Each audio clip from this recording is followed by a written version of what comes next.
What's up, Tandini? What's up, snow worm? The Tendini, the magnificent magician. great Tandini. We went to a magic shop today, and now I'm calling him Tandini, even though it sounds like if you got fettuccine and put chicken tenders on top. It sounds like dollar store version of pizza rolls. Did you get those Tendini pizza rolls? Tandinis. I feel like it'd be like a box, like hamburger helper, but it'd be like a box of fettuccine Alfredo, and it'd be like Tandini. That you got from Dollar General. Yeah, $1.25 tree. It's made by Chef Loardi. Ugh. Chef, who are the? We went to a magic shop today. There's a cute little, and not like magic, like witchcraft magic, like card magic. Like prestidigitation. What is that? It's magic. Yeah, like pull a rabbit out of a hat. Have a little those. What are those? Little hand tricks like with rubber bands and smoke things and Sleight of hand. yes, hand tricks. I used to date some girls that were good with that. Hey, Hey, bow, bow, bow, bow. Tandini getting hand tricks. Jesus, where is this episode going? Have you never been in a like magic store like that before? I don't know. I'm trying to think if I have. I don't think. It's fine. It's not the greatest, but I quite honestly, I thought it was going to be better. I thought it would be more old and packed with stuff. It was a little empty. the last time I was there, which was probably 10 years ago, it looked more like probably what people think of as a magic store. Like just shelves packed with crazy things that no one's supposed to ever see. Yeah, it had some cute stuff though. I hate though too when stores anywhere with vintage or like videos or whatever when they have those slat wall like those walls with the looks shitty. Yeah. Like literally get that off and just put some regular shelves on the wall. It would look so much better. They had a picture of when it used to be Ronig's Magic Shop in Ferndale, and that's what you want a magic store to look like. Yeah, the picture looked great. Yeah, like when you first walked in, I'm now going back 35 to 40 years. When I used to be a kid and I would go in Ronig's Magic Shop, like old man Ronig who ran it, who had been a magician in like the 50s and 60s. If you walked in, he would like throw a smoke bomb and then appear behind the counter. Yeah, that's literally what I wanted. Yeah, that was him. And it was super creepy because there were like literally probably 4 dozen ventriloquist dolls like sitting on shelves. It was scary, spooky, magic place. Yeah, it definitely could have benefited from some dolls. And I don't know, like old costumes maybe, like weird hats and jackets and capes and shit. I don't know, something. Yeah, the state of modern magic. It was still neat though. Toad walked in with us, and then he's like, "Oh, you brought me a dog," so he was stoked there was a dog. And then the guy behind the counter like did some light card magic for me, and I was fucking amazed. I'm like, I'm a magician's like perfect candidate because I believe anything. First of all, I'm 30% paying attention to what you're doing. So I'm not going to see what you did at all. And he was doing like, what did he say it was called? Shuffle counting or some shit? Shuffle. That's part of his patter. Yeah. Yeah. He was like making cards go like, he's like, boom, I did this and now it's 13 cards down. And boom, I did this and it's 30 cards down. And I'm like, how the fuck did he do that? It's all lies. I liked it. Magic is all about lying. Yeah, great. Like as a magician, because I belong to the International Brotherhood of Magicians. I have for years and years. Listen, wait, just pause. Have we ever talked about on here how many weird little associations you are a member of and like send dues to every year that nobody knows about that exist? I don't think we have. I don't think we ever have. But yes, I belong to the 2 major magic associations, which is the Society for American Magicians, SAM, and IBM, which is the International Brotherhood of Magicians. But it's so funny because the reason they show you tricks in a magic shop is exactly what he did, was he showed you a couple tricks and then said, you can buy them. Yeah. Like that's what it's all about. Like I could show you something that seems really cool and you can learn how to do it for $30. Yeah, you tried to sell me his book. Yeah. I'm like, I'm not doing magic for people. But magicians, like, I'm not supposed to tell you secrets if I know how to do the trick. That's the breaking of the magician's code. Yeah, I wouldn't want to know. That way it was such a big deal back in the day when like there was, America's Top Magic revealed on Fox. Remember that? And the guy in the mask, and he would really creepily talk about the females on the show and then make a tiger disappear. Yikes. Yeah, you gotta fucking guard that shit. It's been Yeah. passed down for a long time. Yeah, a lot of it, like a lot of the tricks he was showing you had to do with the decks. He was using gimmicked decks is what they're called. Oh. So like just here's a trick. I'm not supposed to tell you people, but you literally just said. I know, but you can look, like there are certain tricks you can look on the internet right now and figure out what these tricks are. So like a gimmicked deck, right? Like there are certain decks where all of the odd numbered cards are just slightly shorter than the even numbered cards. So when it looks like you're shuffling, you can hold all the odds and all the evens will fall into your hands. Interesting. So just simple things like that. Yeah, I would never know. No, and if a person has good patter, which is what they say. Yeah, we like went outside. He had been giving me the business and just be very like corny but like fun, and we go outside and you're like, he says that shit to everybody. I'm like, I fucking know, but I still like it. Yeah. And not for nothing, for anybody listening who doesn't know about magicians, I told you this right before we went in, and I'll tell this to all the listeners too. Magicians hate real witches and paranormal people. I know, that sucks. Like they hate them. I'm glad you said that though, so I didn't say anything out loud. And we weren't dressed like anything. We didn't look like witches. Yeah. But they're all magicians are very smart, and they know that there is no such thing as real magic, and they know there is no such thing as ghosts and spirits, and there's no such thing as God and angels, and people who believe in that stuff are very dumb. That's what 99% of magicians believe. Not fun. Not fun. But we had a fun day. We got a lot fucking done before 1:00. I know, I had to go. My tattoo shop had its mid-waist pickup today, so I dragged you to go to that. We went to the post office box. We went to Sabbath Roasters to get a coffee. We went to get peanuts for the squirrels. The magic shop. I went to Noble Fish, the Japanese store, and got rice and pocky. You forgot you bought the mentalism book at the magic store too. Oh yeah, I bought Corinda's 13 Steps to Mentalism, which is a book that I've only had a Xerox copy of for 25 years. So now I actually have a hardcover version of it. It was like pristine too. No, it's a new copy. Oh, I thought it was like old. No. It's got a real good cover on it. No, it's one of those reprints to look old. Yeah, I put it in our Instagram story. I liked it a lot. I always feel bad too, like when you go in those tiny shops, I'm like, we gotta buy something because they're not gonna have that many customers today, and that always makes me feel bad. Yeah, but someone might go, you never know. Places like that stay open because they might have, like, there are certain tricks that cost like $5,000. There? Oh yeah. Dang. Look at you buy that whole store for $5,000. They might take it at this point. I know, they probably would. I wanted that bunny head in the window. They had a giant rabbit head, like a big one, like a furry one. I just wanted to make sure people didn't think I meant like a rubber one. It was like one you'd wear if you were the Easter Bunny, but with no body, just a big crazy head. Well, I'll find you a big crazy rabbit head. Please do. Oh, and then so then we got back. I ate a tiny lunch and fell asleep on the couch. And then I woke up and Universal Pictures emailed us and asked us if we want to go to the advanced screening of Knock at the Cabin on Monday, and they said that we can have extra spots for like Pates. What? I know. For a Shamalami and Ding Dong? Yeah, for the new M. Night Shyamalama movie. So I'm excited. But yeah, so we'll go to that on Monday. We'll see how many people we can get in. And then this past weekend, we did 87 things in a row. It started by you were on the season premiere of Kindred Spirits. Dun dun dun. We did a live watch along on Spotify Live, and it was chaotic at first, but then it was cute. It was fine. Yeah. And you talked about the location, and you saw a ghost. Yeah, which I talked about first on this show many months ago. I talked about it right after we filmed. You saw a kid ghost. I saw a kid ghost, and I talked about all the stuff they didn't show on the episode, like this graveyard that we investigated. It was a good episode. They had so much, like you couldn't show everything. Yeah. Then they said you're going to be on like the 4th or 5th episode too. Bow, bow, bow, bow, bow.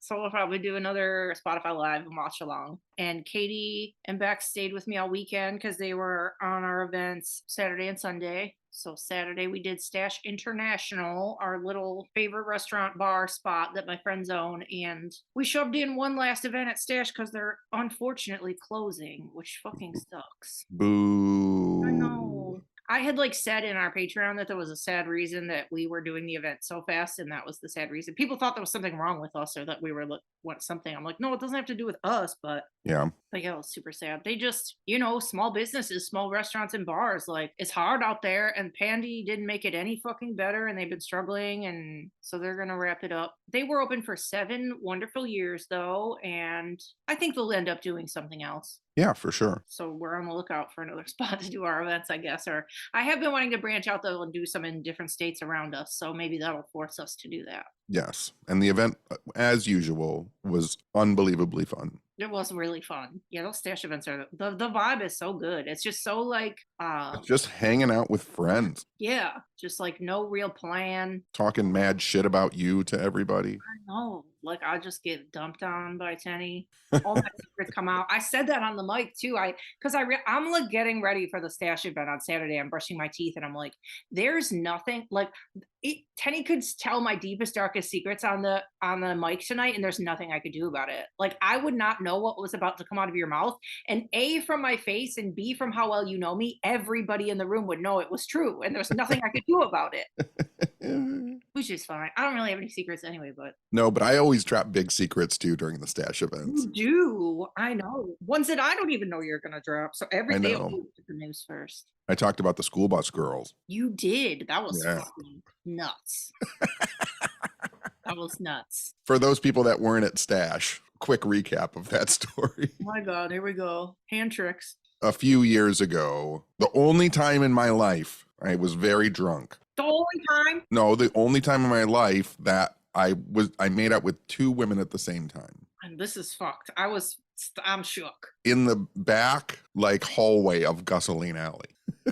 But that's not the worst part. After the kissing had happened, some discussion started, and I realized that these 2 30-year-old women that I had been kissing had 17 years earlier been kids on my school bus. Ah! The room at Stash, our event could not handle this information. like, and again, going back to like, there's no way of hiding my reactions to things. It was very obvious that I had never fucking heard this story out of your mouth. I don't tell it that off is not one of my proudest moments. Holy shit. That would be that's the parents I said hi. Oh, if they're still alive. See you later. So fucking dumb. That was so fun. And I gave away a bunch of prizes. You love to give away prizes. I do. I love a quiz game. I asked a bunch of silly questions pertaining to the podcast and to me and Tenny and Toad and everybody, and gave away silly prizes. And Katie opened up our show by doing a lecture about tarot. That was really good. Then we pretty much went home because we had to have another event Sunday at the Whitney Mansion, one of the most haunted places in Michigan. Yep. And it was really fancy. I was exhausted after Stash. Yeah, Sunday was hard. It was hard. There was 1 million people there. It was roughly 107 degrees in the entire Whitney Mansion, and there was I wore a sweater. You had a sweater on, and we were just leaking. Yeah, the thing that was saving me was I kept going outside to smoke. Yeah, and I kept taking Toad out to pee. So I didn't wear a coat down there. I didn't wear a coat outside. I was just like, let me go out here and breathe. But it was really nice. My family came. My dad came. My sister, her husband, and my sister-in-law all came, and they saw people come up to me and be fanboys, and it was really weird for them. It was really cute. It's nice when your family, who have usually always thought like, what the fuck is they doing with their lives? Like, goes and sees you being successful. I know. It was weird. I know. And you know how, like, people are so freaking nice to us, and all of the paranormal people are so nice that like they can, obviously it's like so genuine and nice when they come up to us. Yeah, I think the first time I had my face actually on television, like in front of the camera, was for Paranormal State in like 2009 or 2010. And my mom came to the bar that I was going to be watching it at. She came with me. Mm-hmm. And like it floored her to see like people reacting to me as if I was somebody. Yeah. That happened to me. We always talk about it too, because that happened to me the first time I went with you to Michigan Paracon, and people were like literally we go through. There's a big hallway that goes basically from the front of the casino to the back, and people would like shadow walk with you, like wherever you were going, they would just like walk with you for like the amount of time and like rattle off a story and then keep going, but they would like literally latch on to you. I'm like, wait, he's famous here. This is weird.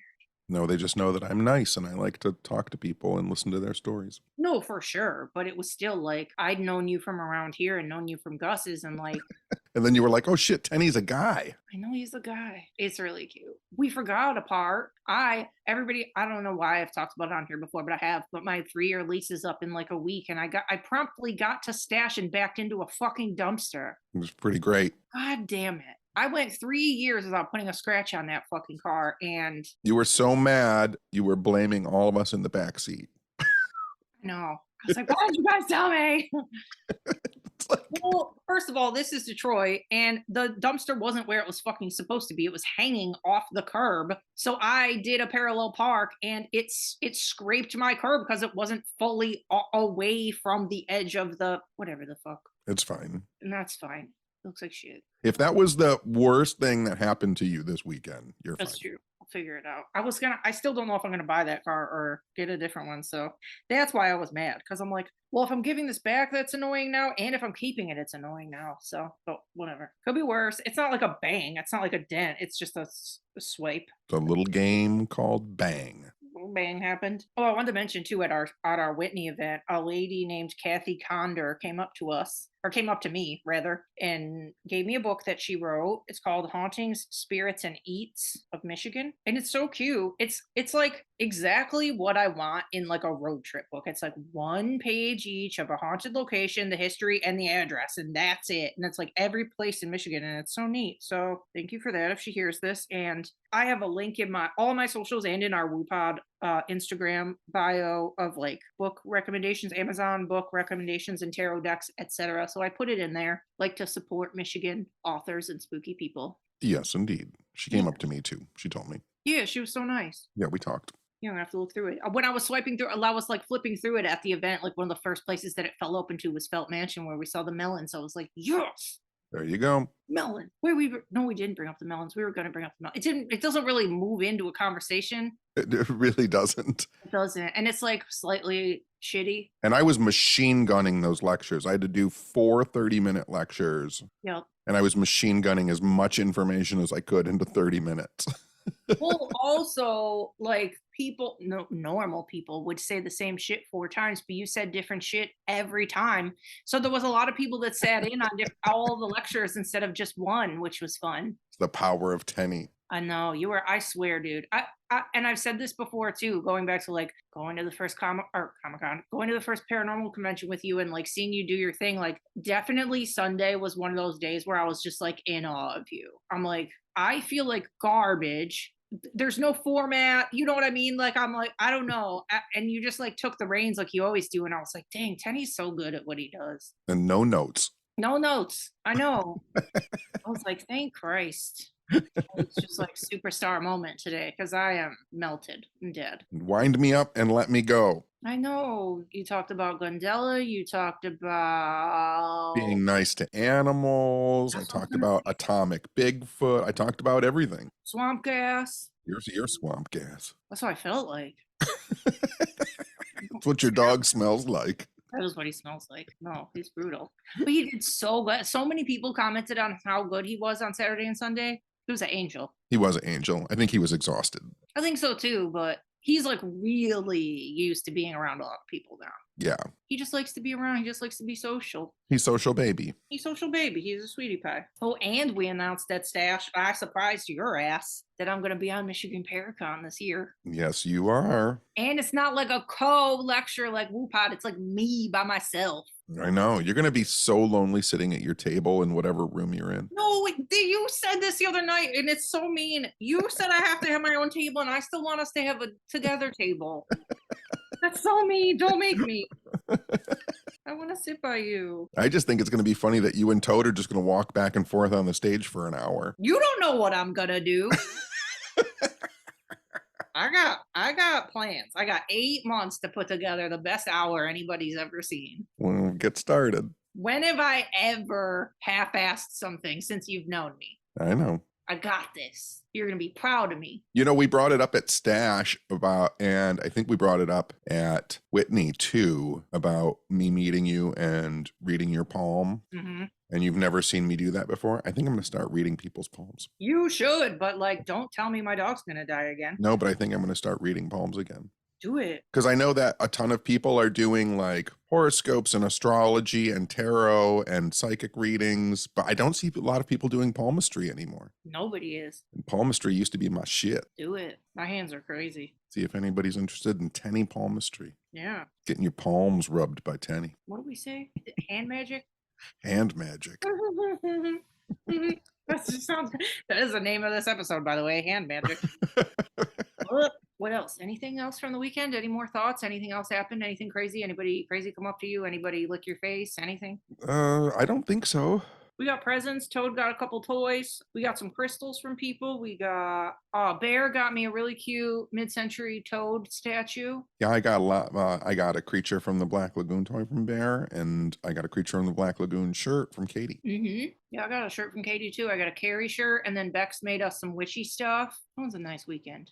Yeah. We got good friends. I will tell you too that we were talking about it after, and we felt very, I don't even know how to say this or if it's weird, but we felt very like protected by you all weekend, which was we did. Like it was chaotic and like we didn't know what was going on, and there were different times where like stuff was going mildly wrong, and it was just like there would have never been a time where you would let us like get not represented, or you know what I'm saying? Yeah. You had our backs all weekend, and it was felt. I tried. So thank you. I don't know if you saw my tweet today or not, but I tweeted today how amazing it is, like between Kindred Spirits and Stash and the Whitney event. Like I was thankfully like the minority. Mm-hmm. Like an old white man wasn't taking center stage at these events. It's true. It was you were surrounded by a bunch of weird chicks. Love it. Love it. Make me obsolete. I still want you to be on stuff, but definitely I've seen in the last couple of months a bunch of events be announced where I'm like, there's a severe shortage of diversity and you think? Jesus. There's been a couple I posted. I'm like, is this like a joke? Is this a joke?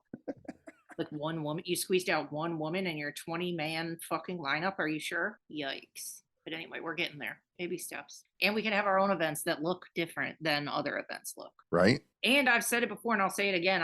Like events need to get the fuck away from all lectures. It's like the worst format for an event. You want people to show up at noon and listen to people talk for 9 hours and nothing breaks it up. There's no mixer. There's no game. There's no anything. It's lecture after lecture after lecture after lecture. Like there has to be diversity, and not every person who is valid in this community is a lecturer. Right.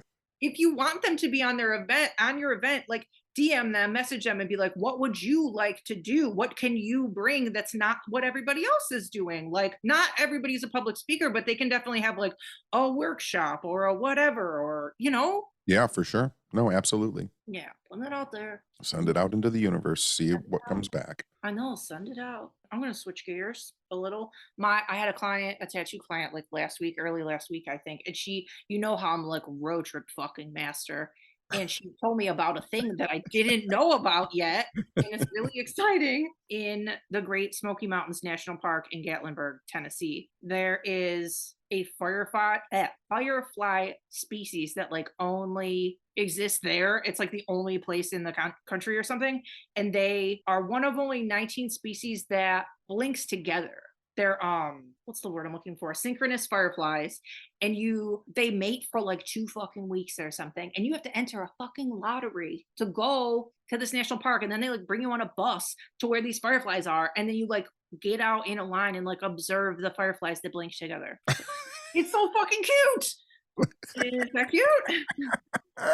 That's so cute. I'm like, I need to enter the firefly lottery right now. So enter the firefly lottery. I want to. We've already entered the Fritz lottery. We have entered the Fritz lottery. I know it was Fiona's birthday today. I know. Did you watch her eat her birthday cake? I did. For those people who don't know, Fritz and Fiona are hippos in the zoo in Ohio. At Cincinnati Zoo, and Fiona like took over the internet. She's 6 now, but when she was a baby, she was like the biggest thing on the internet. And now Fritz is the tiniest chunk baby, and it's all we talk about. We'll get in the car and we'll be like, "Did you see what Fritz did?" That's because he's this little pig worm dog who weighs 300 pounds. And he like runs around in circles. He makes the cutest little face. And they have a like a lottery right now where you can win to go meet them and have a hotel stay. Okay, I was gonna ask you today, are Fritz and Fiona siblings or is that his mom? No, brother and sister. Okay. Who the fuck is their mom? I don't know, but I do think it's funny that while people are buying tickets to win a date with me, I'm buying tickets to win a date with a hippopotamus. I know, we literally both bought tickets to hang out with Fritz and Fiona. But regardless, we can still go there. Yeah. But I just want to pat their little head. Do I know another weird thing I learned? I had my teeth cleaned like a fucking week and a half ago or some shit, and it's the worst experience ever. But pro tip for you guys that don't like scraping, I know this thing has been around forever, but nobody ever fucking told me. There's a thing called what's it called? Sonic? Something Sonic. I don't fucking remember what it's called, but there's a Good work. I know I'm an idiot. Anyway, when you go get your cleaning, say you don't want the scrapey thing, say you want the sound thing, the sound cleaning. And it's like a fucking thing that cleans your teeth with sound and it breaks everything off and they do way less scraping and it's so much easier. So anyway, that wasn't why I fucking started the story, but weird. But anyway, my what are they fucking called? The Dentist? hygienist. The hygienist told me that when you have like a lot, this is gross, but when you have a lot of spit in your mouth, when you're like have a lot of saliva, that's like really good for your teeth because saliva kills bacteria in your mouth. And so when on medications, when they're like, oh, this could give you dry mouth, or if like something gives you dry mouth, that means you can get tooth problems because you don't have enough spit. I didn't know that. Interesting. Isn't that weird? I didn't know that. Well, I guess I didn't know that either. Oh, gotcha. Thanks for teaching me something. I know. I like to teach people weird things, especially when they're slightly gross. I don't like talking about spit. Gross. But I don't like talking about teeth. I know. Just body stuff. Gross. I mean, I have terrible teeth, but it's always bothered me since I was a little kid that I have exposed bone in my mouth. Well, bro, you gotta fix that. No, I mean like your teeth are bones. Oh, yeah. Like the fact that part of my skeleton is already showing Yeah, that is gross, I guess. bothers my brain. Our teeth are a bone? Yeah. Yeah, I guess you're right. Gross. Anyway. One time I remember when I got my first crown, like a porcelain crown. And I asked the dentist, I was like, will this last as long as my teeth? And my dentist goes, oh, yeah, for sure. You'll be dead, dust in a box, and that porcelain tooth will be in there. Sweet. Thanks, Doc. It's like, oh, great. Seriously. Like I'm not already anxious at the dentist. And he's talking about me being dead. And the only thing in my coffin is this fucking porcelain tooth. Well, then we always talk about ghost clothes and what your ghost outfit is going to be. At least, you have like cute ghost teeth. One tooth? Yeah, just the one porcelain guy just hanging out. Oh, boy. My biggest problem with my teeth was that I grew up in the era of amalgam fillings. I don't know what that is. They're like metal fillings when they would. Oh, yeah. Those rot your teeth out, and then you got to get a root canal, and they break off, and they're got mercury in them. Like, it's all bad all the way around. You got to go to like the dental school and see if they can fix your teeth for free. I saw someone, I think it was a tweet online that was talking about like if you wanted to get a full set of like not veneers, what are they called? Like where they do posts in your mouth for new teeth and stuff like that. That's veneers. Anyway, someone was saying like if you want full veneers in the United States, it costs like $50,000. Yep. If you want full veneers in Peru, it costs like $8,000. Yeah, one of my favorite UFC fighters, he had the worst teeth and he tags them on Instagram all the time. It's somewhere I think it is in Brazil actually, because he's fucking Brazilian and his teeth are so good. They would actually we should contact them and tell them how many Twitter followers you have and you could probably get some teeth. But the tweet was $50,000 for veneers in the United States, $10,000 for veneers in Peru. It's $1,000 for the round trip flight to Peru. It's $300 a day for the best hotel in Peru. They're like, you could fly to Peru, stay for a week, get all of your teeth done, fly home, and it would save you $30,000. Yeah, that's genius. That's why they all go down there. We should do that. That's how fucked up dentistry is in the United States. That's how fucked up everything is. Pew, pew, pew, pew, pew. No healthcare. Let's go. Let's fucking go. Have a broken bone? Too bad. Have fucked up teeth? Too bad.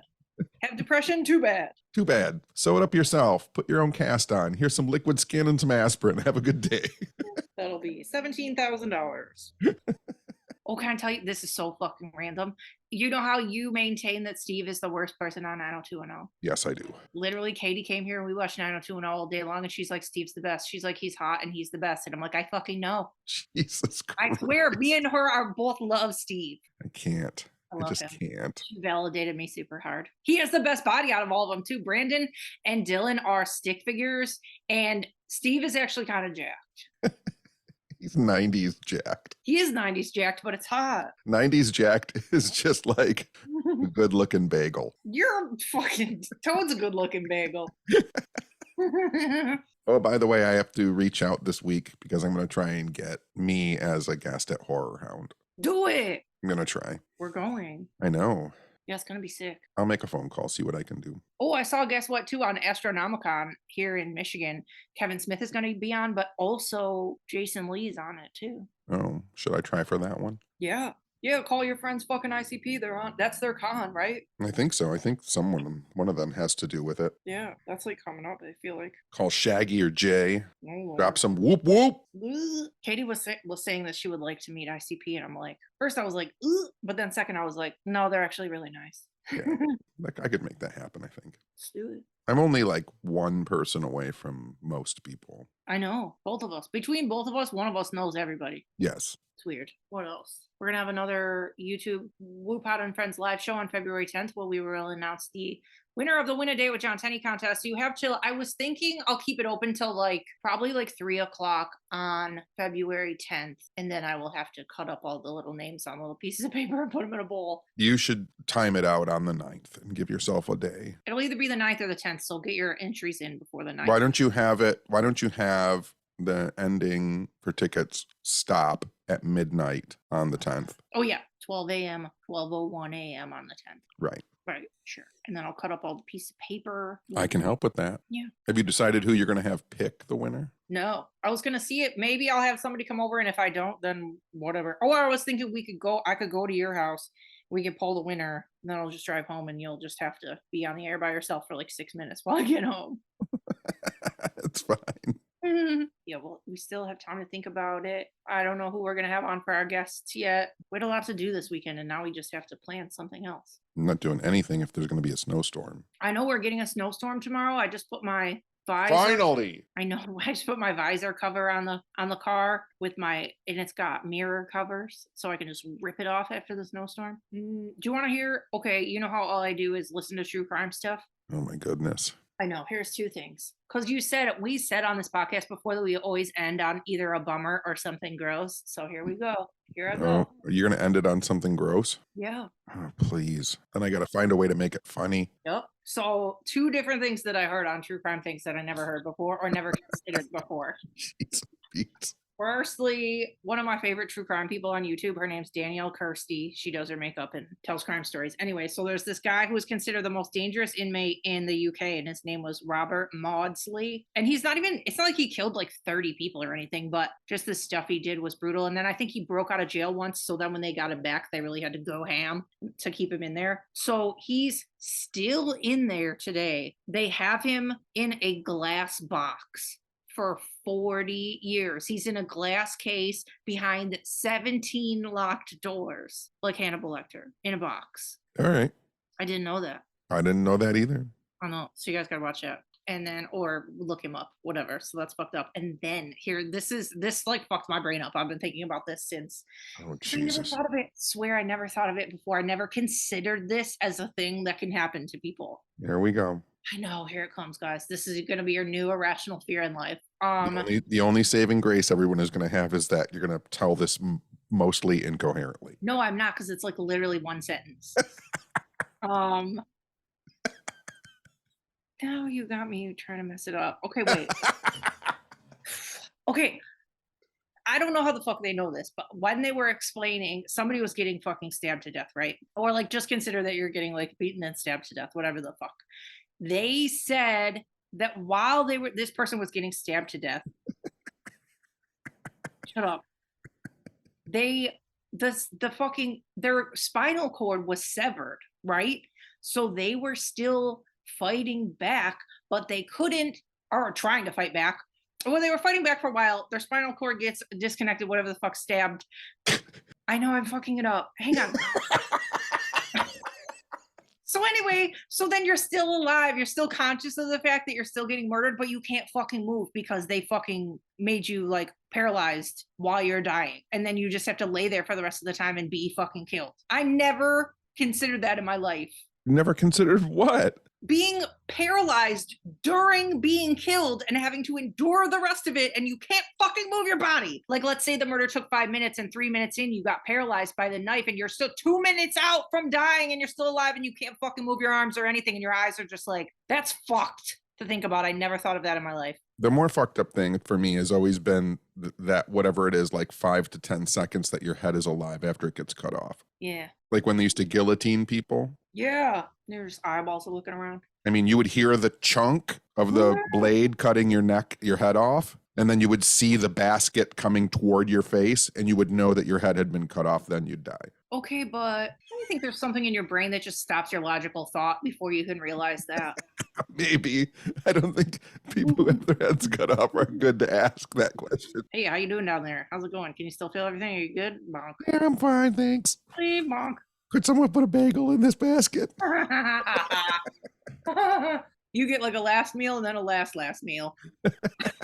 With your head chopped off. Oh, could you just fill that head basket with a bunch of mashed potatoes, please? Can I just fall into potateskis after you chop my head off? Is that cool? Is that cool? That would be something.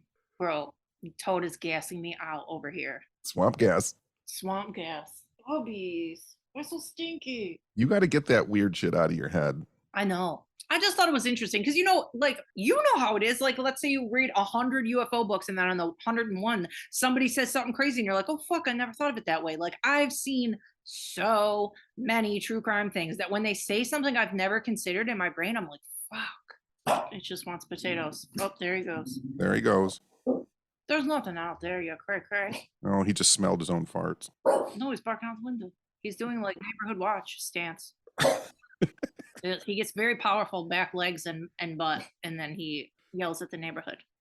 You're a good boy. You tell him. Ooh, big stretch. Ooh, baby. Got anything else? No, I think that's it. I'm about done. Okay. One last final shout out to everybody who watched Kindred, came to Stash, and came to the Whitney. Thank you. I appreciate you and love you. We love everybody. We love our pates. We love everybody who listens. Everybody sends nice messages all the time. Everybody who pet Toady Pants this weekend. Well, you have fun at Michigan Paracon, and I'll talk to you later. You're going to be on it too, dummy. Maybe. You never know. Listen, oh yeah, you guys don't know this because you weren't at Stash. Our friend Brad Blair, who puts on Michigan Paracon, messaged me and was like, here's your contract if you want to do the event. Maybe when Tenny sees that you have been announced, he'll actually answer my fucking messages. That's what the DM said. Because you've had a contract in your fucking email since September. I'm so bad with email. Terrible. So bad. I think that I have compartmentalized my email too much. I have too many folders and things going into too many different folders. Like when they come in, they get separated? Yeah, they're separated. Like you can set in Google Mail, like if a email contains keywords, like you can have it sent to a different folder. Are you serious? Yeah.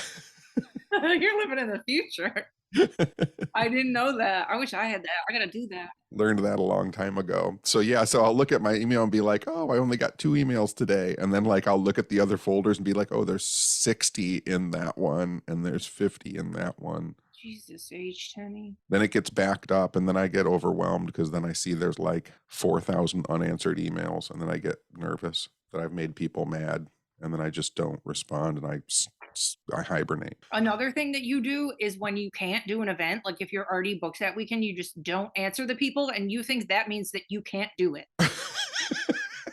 You have to tell them that you can't do it or they think you didn't see it. I'm working on 2023, a better me. Palm reading and answering emails. 2023, better me. Woo! That's right. That's right. All right, I'm all done with you.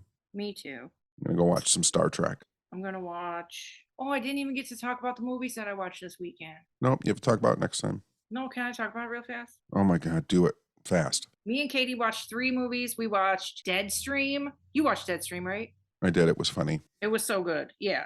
You guys got to watch Deadstream if you like paranormal investigating. It's basically, the premise is, it's on Shudder. It's a guy and he is a YouTuber, like a really annoying YouTuber. And he does this thing where he goes into a haunted house and everything goes crazy and it's enjoyable. And then we watched The Menu, which I had literally negative 100 interest in seeing. I don't know why. The artwork was boring to me. The fucking premise was boring to me. And then I watched it. We watched it and it's so fucking good. It's really, really, really good. It's really weird and good. You like John Leguizamo? I did. I do. I love him. But, well, that was another thing, is in their artwork and then they're hyping the movie. They didn't even say that he was fucking in it, or I would have watched it a long time ago. But anyway, and then me and Bex and Katie together watched She's All That because Katie never saw it before and she loved it. Obviously, that movie is a 10, bro. That movie is perfect. Who's in that? Freddie Prinze Jr. and Jesus Christ. Rachel Lee Cook. Going back a ways on those movies. And Paul Walker and Usher and Little Kim. That is a movie of its time. Oh, so it's so good. Okay, that's all I got. All right. Okay, thanks for being my friend. Thanks for being my friend. Good job this weekend. Good job to you. Thank you. Okay, say goodbye. Okay, bye. Okay, bye. Oh my God, bye. Oh my God, bye. Oh my God, bye. Oh my God, bye. Oh my God, bye. Goodbye.